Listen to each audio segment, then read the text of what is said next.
Today, I have with me Terry Fossum. Terry is an international entrepreneur. He's achieved the top fraction of 1% in his entire industry, actually in the world. Number one best-selling author on Wall Street Journal, Amazon, and Barnes & Noble. Best-selling author on USA Today, number two TEDx speaker in the world, one kicking and screaming survival reality show on Fox as an Eagle Scout. That's a story in itself, I'm sure. And best supporting actor, 2021 Christian Film Festival. That's awesome. And he wrote the book, The Oxcart Technique, which I just got through reading just a little while ago on that one. Very good book to help people out. And we're going to go over all that today and how Terry can help you as well. So Terry, thank you very much for being on the show today. Well, I'm so excited to be here, Greg. I really appreciate it. I know you're helping a lot of people navigate the business world and a lot of different worlds. So I feel blessed and honored to be here. I appreciate it. My pleasure, Terry. And that's what we're here for. Yeah, I help people, you help people. That's why we all got together. So tell us about your backstory, how you got started with the Oxcart technique and getting goals accomplished. Well, it was I got started in the Oxcart technique by failing miserably, quite frankly, but only time and time again for many years. So there is that. No, so the backstory, I think, is probably the most important part of everybody's story.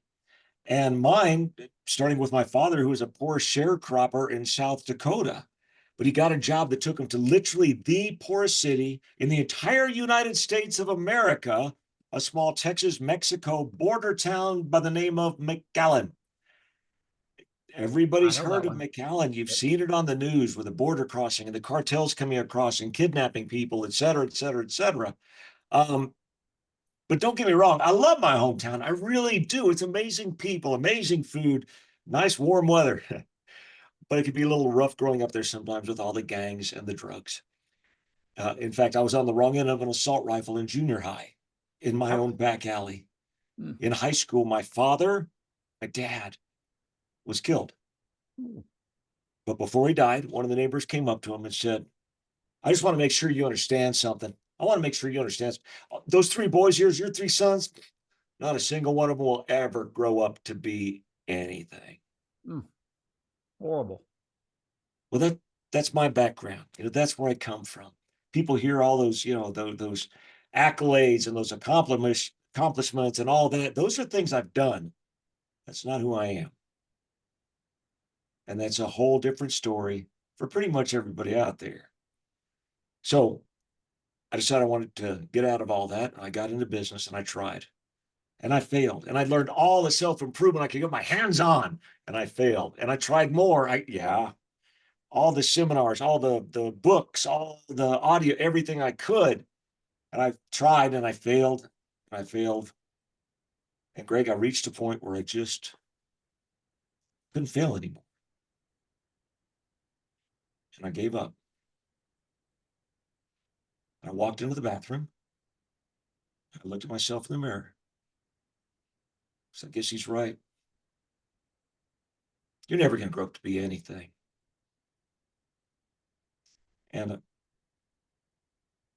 wait a minute. Wait a minute. No.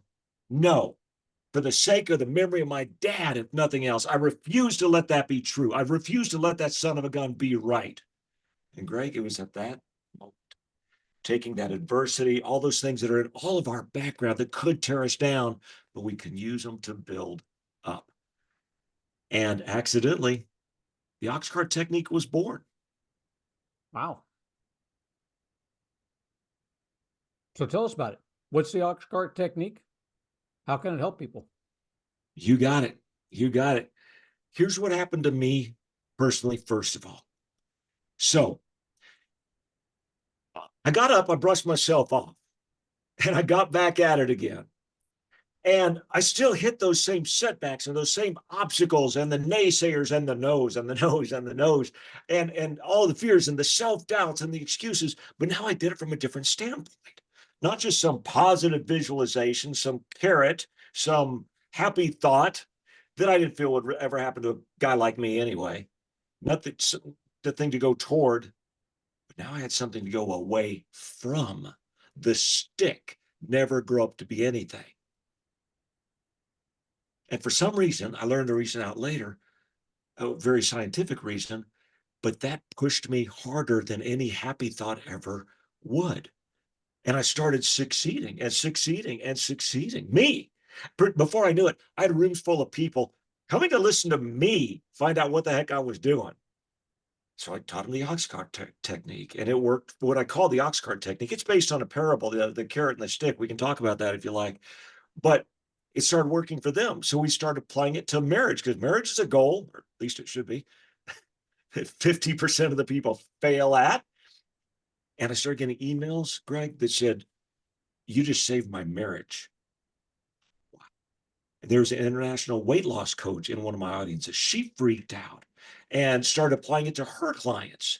And it started working for them. And I mean, things started going a little crazy. So I decided, you know what? It's helping a lot of people. And I mean, it got me into the top fraction of 1% of my entire industry in the world, like you said. Helped a lot of other people too. So I developed this technique, and it is a technique. It's very specific. I mean, for all the listeners, we're going to give you over a 30,000-foot level or whatever, but dig into it further, please. Get the specifics. It'll be so helpful. And I was going to put it in a book, but before I put anything out, I know there's so much garbage out there, so much pseudoscience and thoughts, and people making things up. I wanted to research this. And as I started, research means go online these days, right? And True. so I started going online, and I started digging and digging, because I didn't want to put out garbage. I don't want to put out anything that wasn't true. And as I started digging right here at my computer, if you're watching the video of this, everybody, I'm just sitting here at my computer, and my mouth starts hanging open as I'm reading what I'm reading. And like, oh my gosh. And I went up, I told my wife, I said, "Michelle, I think I'm onto something here." Because what I was reading about was something called prospect theory. Now, that same look I gave. Again, if you're listening to this podcast, Greg just gave a like, huh? Like the confused doggy look. Huh? And it was by Kahneman and Tversky, 1979. They came up with this concept that won the Nobel Prize when it was applied to economics. And the Wow. concept was, so real deal, real science, huge science, not just any science, not pseudoscience, Nobel Prize winning science. And it Cool. told us that we'll do more to avoid pain than we will go toward pleasure. More to avoid pain than to go toward pleasure. And we associate pain with getting out of our comfort zone. So no matter how much positive visualization, which is important, but not all important, no matter how much positive visualization and dream boards and happy thoughts and bunnies and unicorns and all that, it still won't be enough to get us out of our comfort zone, because it's too painful, which is why 92% of the population fails at reaching their goals. What we've been taught about goal setting is either incomplete or completely wrong. So what I looked at is, what if we did not just the carrot that we've all been taught, but also the stick, like I've been doing, something to go away from? What if we applied prospect theory to goal setting? And I came up with this technique that actually has you visualizing not just the happy thoughts, the positive visualization, something to go toward, but also the negative visual. What happens if I don't reach my goal? In my case, never grow up to be anything. But still, that's not the application they won the Nobel Prize for. Not comfortable yet. So I put it out on my social media. I need somebody who's an expert in prospect theory. And I got several people that said, me. And these are all PhD level people. That's all I wanted to talk to, people smarter than me, which my kids will tell you doesn't take much. And I got one that I could understand. Not that they didn't speak English. They didn't speak an English that I speak. And I sent him all my notes. And he did his actual PhD dissertation in prospect theory, pretty knowledgeable guy on the subject. Mhm. And I sent him all my notes, all my book notes, everything else, and said, prove me wrong. Because true scientific research is not trying to prove yourself right, it's trying to prove yourself wrong. And he came back and he said, Terry, you're dead on. And he ended up writing the introduction to my entire book. You read that. Yeah. Dr. Tansley, Dr. Yeah. Dennis Tansley, great guy, Cool. amazing guy. And then we put it out in a book, and the response blew me away. Forrest Mims III, named one of the top 10, one of the top 50 best minds in science in the world by Discover Magazine. Calls it the most significant improvement in the science of goal setting in recent history. Marshall Goldsmith, one of the top 10 business minds in the world, endorsed it. T. Harv Eker, one of my heroes in self-improvement, Secrets of Millionaire Mind, endorsed it. The gentleman who founded BNI, the largest business networking organization in the world, Yeah. and on and on and on. And now he hit number one on Wall Street Journal, Amazon, and Barnes and on and on. And now I'm so blessed to be able to come on shows like yours and help share it with the world, to help people like me who are struggling overcome their goals. Well, that's awesome. And you got a lot of examples in your book, real world examples, real people examples of that on there. Go over, if you don't mind, one or two of those, just as an example for people, how you've actually helped them do that. Yeah, yeah, absolutely. And I think it's important to know, well, several things. One of them, if you're just going for those financial goals, you're doing it wrong. Okay. Let me be straight up with you. You're listening to Greg's podcast because you like the straight answers. I'm going to be straight with you. All right. And we all know people like this.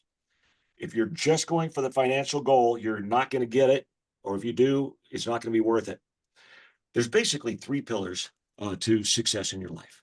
Number one, certainly financial, sure, because it affects the rest of your life. It affects your relationships. It affects like it or not, if you have more finances, your odds are you're going to have better health. You have access to better health. Like it or not, sorry, it's true. Okay.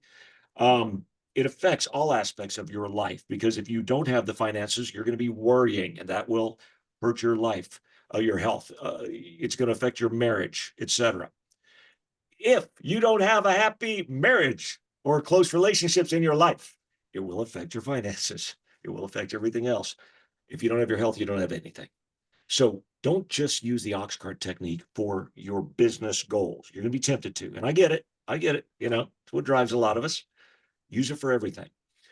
To answer your question, naturally, there are examples in the book of people's failure scenarios, which is what we call it, and success scenarios. Mhm. Yeah. And their daily action plan, their bridge between failure and success in the book. For all walks of life. And for many, if you're a realtor, there's examples in there. If you're a stockbroker, if you're not any of those things, you don't make a lot of money, but you just want to have a nest egg, the examples are in there of people's actual failure scenarios, actual daily action plan, and actual success scenarios. The chapter that hit hardest to me, though, was the marriage chapter. And you saw that, yeah, for, again, those who might be listening, Greg's shaking his head up and down. Yeah. For one thing, there's one story in there that just rips my heart out about an older gal. The failure scenario was that she had to sell the ring that her husband gave her just to buy meds. Right. And unfortunately, that there's a lot of that going on today. And that will drive you to succeed. It's kind of what drove me, is not grow up to be anything. That drove me harder than, because I don't care about it. Important point, and I'll go back to your question specifically. All too often, we put in our success scenarios what other people's vision of success is. For instance, in mine, they told me on your dream board, put a big car, fancy car, big home, all those kind. I don't care about those things. I'm my happiest in a tent, beaches of the world, the mountains, not to mention a kid like me, in my own mind, isn't going to have those things. It's not real. And if it's not real, it will not drive me. Makes sense, right? Yes. Really hits home. Mm-hmm. It's not going to drive me at all. Now, I have all those things now, but I wouldn't have believed it back then. And again, going back to prospect theory, even if they are cool, if they hit home with me, etc., the positive visualization by itself is not enough to get you out of the pain of your comfort zone. You need to be kicked out a lot of times, not pulled out. The part that hit the most with the wedding one, the marriage one for me, though, is in the book, and you read it, I own Oxcart for my own marriage. you see what truly drives me in there. You see my heart Yep. in that book. You see my failure scenario that when I did the audiobook, I had to stop several times because I kept breaking down just reading it. And that's important because the next point, emotion, not fact, is the creator of all action, the driver of all action. Emotion, not fact. So for the Oxcart technique, one of the pages on there is your daily action plan. Okay, cool. You know, right? These are the things you have to do every single day Mhm. to make sure your success scenario comes true, not your failure scenario. But we all know those. We know what you're supposed to do. You know how to make the sales, you know how to lose the weight, you know how to have a happy marriage. Those are the facts. Emotion, not facts, the driver of all action. That's where your scenarios come in and have to be emotional. You've got to create a very emotional failure scenario, one that you hate reading, one that stirs your emotions greatly. So when you're done with it, you go, there's no way in the world I'm going to let that happen. That could be my future, but it's not going to, I'll do whatever it takes to make sure that never happens. What does it take? The next piece of paper. Now your daily action plans. You read that, you're, oh God, yes, I'm going to do that. Absolutely. Because I don't want that bad thing to happen.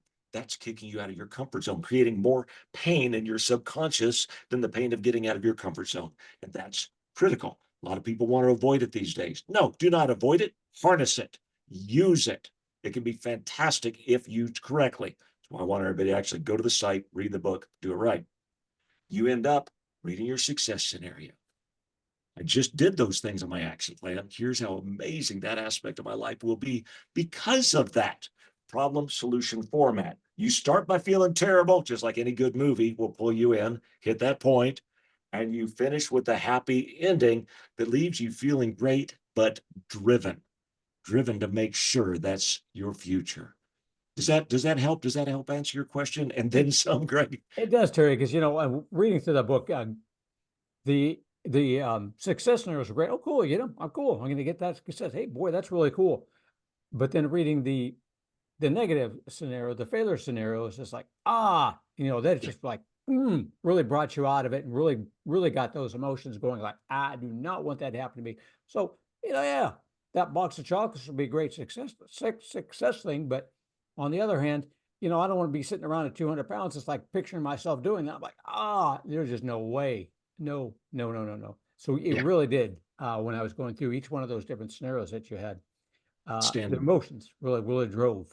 You Bam. could feel it in there going through there. Outstanding. And can I ask you, what about that whole technique or anything you read in the book really hit you the hardest? Really hit home for you? Yeah, it was a relationship, your spouse relationship on that one with that, because I've been married for 30 years and I know it's not the easiest thing in the world. I mean, you love the people that you're with and everything like that, uh, but it really takes a little bit of work and you really got to have that action plan, day-to-day action plan. It really makes life a whole lot easier. So that's why we've been married for 30 years, is because, we do work things out and we've got that action plan every day that we got to work with each other on that.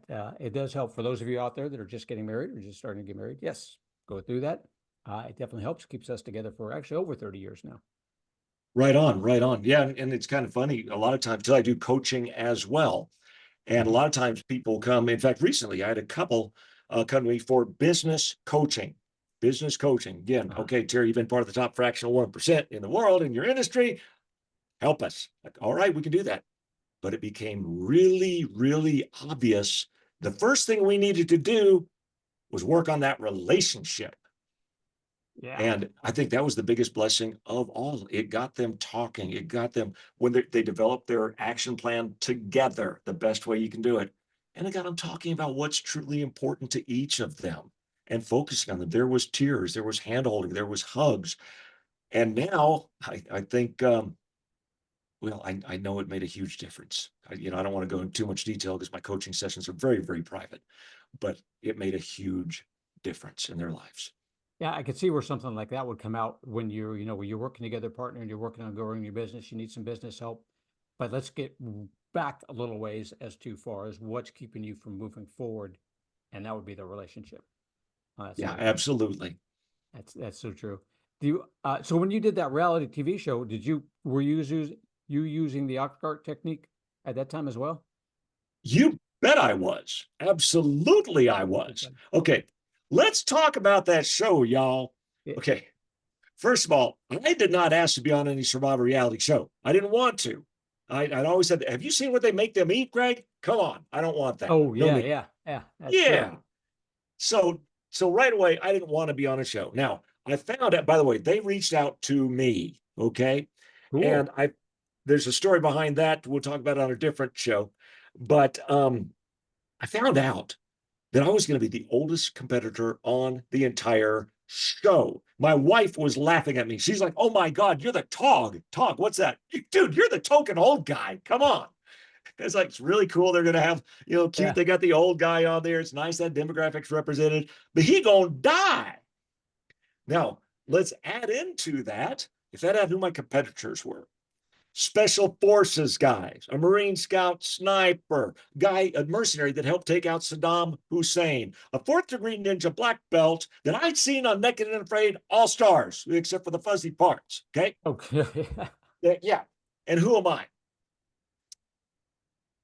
They wanted me to wear my Boy Scout uniform. I'm an Eagle Scout. They wanted me to wear my Scoutmaster uniform representing all of Boy Scouts of America on the show that I'm the oldest competitor on Oh against no. all these other. Okay, let's talk Oxcart Technique. Okay. Now, first of all, let's talk action plan. I knew I had to get in shape because I was not. Now I've done adventures around the globe, but I hadn't done any for a while. So I needed to get in shape. I needed to learn some jungle survival skills. I'd never survived in the jungle before. I knew, so I set out an action plan. It was a Ah. hard action plan. It was an expensive action plan. I went to the guy that, a personal trainer, local, Mhm. and I said, okay, you got a few short weeks to whip me into shape. Can you do it? He basically looked me up and down, went, can you? I Yeah. mean, Greg, No. oh no. Well, yes, had to be the answer because, True. and I'll tell you, I was in pain 24/7, pain 24/7. I flew into the Amazon jungle to learn jungle survival, come out with, pulled over 100 ticks off myself. Okay. Mm. Now, what would cause me to prepare and more and more and more? What would cause me to prepare like that? First of all, not the success scenario. Now, I could win $250,000. Now that's fantastic. Okay, it is. Okay, um, I'm already doing all right. So as fun as that would be, it's not enough. I could win a survival show. Don't care. Yeah. Sorry, don't really care. I'm good. I'm confident with who I am. Now let's talk. So that's not going to do it. Let's talk failure scenario. I am representing all of Boy Scouts of America. If I screw up, and I'm being judged by everyone around the world, I screw up, it makes them look bad. That won't do. So when I'm working out, I'm hurting. Oh God, he pushed me hard. I did things I never want to do again. But that's what I'm thinking of. I have to. It's not I want to. This is the difference. Not I want to. I have to. That's the difference right there. And it's a very big difference because emotion, not fact, is the driver of all action. It created enough emotion in me to go through the pain, literal pain, to travel around the world learning new skills. Yeah, literal pain, and do all the things. So that's how I applied the Oxcart technique and the token old guy and the Boy Scout against all these military survival instructors and everybody else. Ended up winning the show. That's the power of the Oxcart technique. Against those kind of odds, that really says something for the technique. Against the odds of people who have done this on a regular basis, their negative side must not have been enough. They just in it for the glory, or there's just not as much as you. Their emotions weren't just where they needed to be, as were yours, based on the Oxcart techniques. Yeah, absolutely. And I'll be the first one to say these people were better than I was. Yeah. But like you said, I don't believe anybody prepared nearly as hard as I did, worked as hard as I did. Why? Because I had both the carrot and the stick working together in my favor. I don't That's believe true. they And did. yeah, and they are at that point when they're going through the show, they're just thinking, well, I've already know all this stuff. I'm good. I'll I got a good chance of winning. I just got to do a little better than somebody else. Yeah, yeah. And a lot of them talked about how neat it would be if they won, what they do with the money, et cetera, which is great. Again, positive visualization is critical. It's important, but it's not enough. Yeah. I was looking at if I screw up, I don't know about winning. I honestly, I never believed I'd win. Okay, sorry, but I didn't. Um, but if I screwed up, that was the thing. I would make all the Boy Scouts of America look bad, and that's not okay. Yeah. Yeah. That really gets those emotions going. That is too cool. Yeah, probably quite the experience. Definitely for another show. We'll talk about reality shows. That's too Right cool. on. I love that. Is there anything that I should have asked you, Terry, that I haven't asked you yet? No, I think, so what's the application to franchising and businesses and all that? Well, it's a direct application. Everything we do is a goal for the most part. Anything we're trying to accomplish. So what I just recommend to people is, again, this has been the 30,000 foot level. Go on over to my website, terrylfossum.com, Terry, Terryl Fossum.com. The link will probably be in the show notes there. Yep. And get more information. But I've also put together at thegoalsecret.com, a video that really goes into depth about talking, more details, and a downloadable free, everything's free, mini ebook on there as well for you. If you want to get the book, you can go on Amazon, called the Oxcart Technique, Blueprint for Success. Audiobook should be coming out soon. And I do some coaching. It's I don't have like a huge amount because you're going to be spending time, it's video coaching, but also with me. So there is some coaching that can be done if you're serious about reaching those goals, those business goals. If you want to reach the top of your industry, for instance, but have great relationships and hopefully good health while you're doing it, we can do it. But the thing I'd really like to leave with everybody is a couple of things. Number one, you're good enough, okay?